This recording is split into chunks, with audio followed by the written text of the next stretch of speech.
Now, Isa alayhi salam also spoke of that prophet. Because in the Gospel according to John, in chapter 16, in verse number 7, and other related verses in that area, he's talking about a similar individual who is going to come, who is going to hear the words of God, who is going to prophesy and tell about the things which will happen. He's obviously referring to the same individual that was spoken about in the Jewish scriptures, that prophet like Moses. All right, now, it's very common for Muslims to appeal to John 14 through 16 and say that the Comforter is Muhammad. And by the way, blasphemy doesn't get any more severe than this from a Christian perspective. You start messing around with the Holy Spirit. You look in these passages, it's clearly referring to the Holy Spirit. And when you start saying, oh, that's Muhammad, well, then you're telling me Muhammad is the Holy Spirit, and you are committing some horrible blasphemy right there. But you can look at our entire response to Zakir Naik, who uses a similar passage. Notice, Shabir only gave one verse. He gave one verse.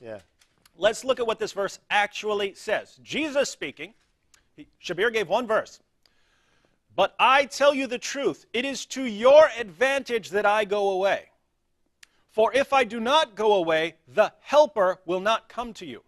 But if I go, I will send him to you. If I go, this is Jesus talking, says, if I don't go away, the Helper is not coming. But if I go, I will send him to you. Right. Now, did Jesus Pastor send Joseph, Muhammad? who sent Muhammad according to Islam? Allah called him. Allah sent Muhammad as a prophet. But according to this passage, Muslims want to say that the Helper is Muhammad. Wait a minute. The Helper is sent by Jesus. Jesus sends the Helper. So, Pastor Joseph, if the Helper is sent by Jesus, and Muhammad is sent by Allah, and Muhammad is the Helper, who does that make Jesus?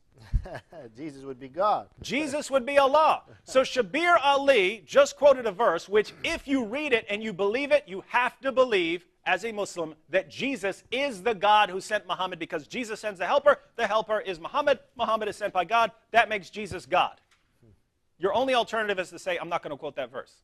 But that's the only verse that Shabir gave us from this general area. And so if you want to believe Jesus is God, believe Shabir. That's all.